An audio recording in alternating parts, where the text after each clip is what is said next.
Na hora do crepúsculo, a claridade dá lugar às sombras. As horas passam, a noite avança e a escuridão nos traz a atmosfera de mistério explorada pelos escritores da segunda geração do romantismo no século XIX.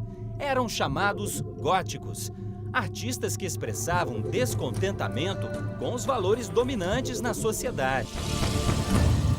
O romântico, ele é um cara original, diferente, marginal, inspirado, né? O sentimento que os artistas revelaram ficou conhecido como mal do século. Os versos traziam imagens de morte e desgosto com a vida, como estes de um poema do livro Noite na Taverna, de Álvares de Azevedo. Sonho de glórias só me passa furto. Qual flor aberta, há medo em chão de tumbas, abatida e sem cheiro. O meu amor, o peito silencia, guardo-o bem fundo, em sombras do sacrário. As obras literárias do período gótico tornaram famosa a figura do vampiro, que até hoje nos causa espanto. No final do século XIX, um escritor chamado Bram Stoker escreveu pela primeira vez a história do vampiro, né?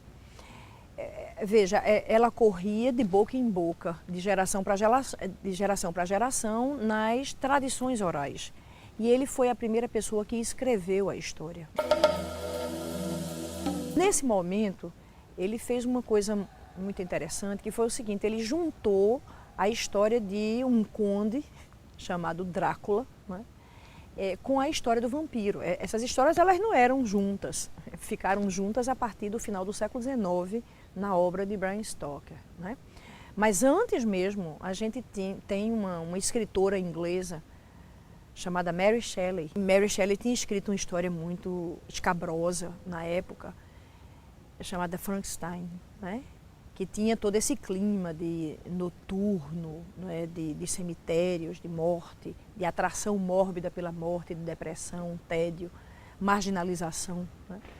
Que é um dos grandes temas do romantismo, né? A imaginação dos poetas não tinha limites para inventar histórias de orgias e de pecados.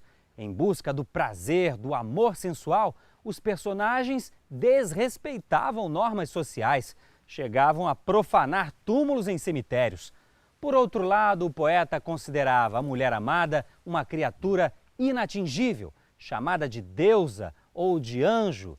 Com tanta idealização, o amor não se realizava. O poeta não se considerava digno de se aproximar da amada.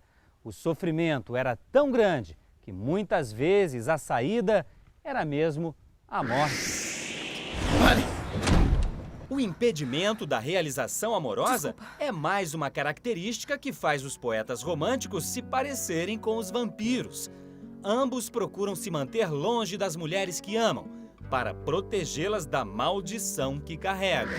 Isso é uma coisa muito forte no romantismo, e o vampiro tem isso, né? Ele não consegue, não pode, porque é arriscado realizar sexualmente o seu amor. E isso é uma coisa muito romântica, não é? E vem de mitos antigos também, não é? Por exemplo, nós temos o mito de Tristão e Isolda, nós temos o mito de Abelardo e Heloísa, que foram retomados e exaustivamente digeridos e revisitados durante o romantismo.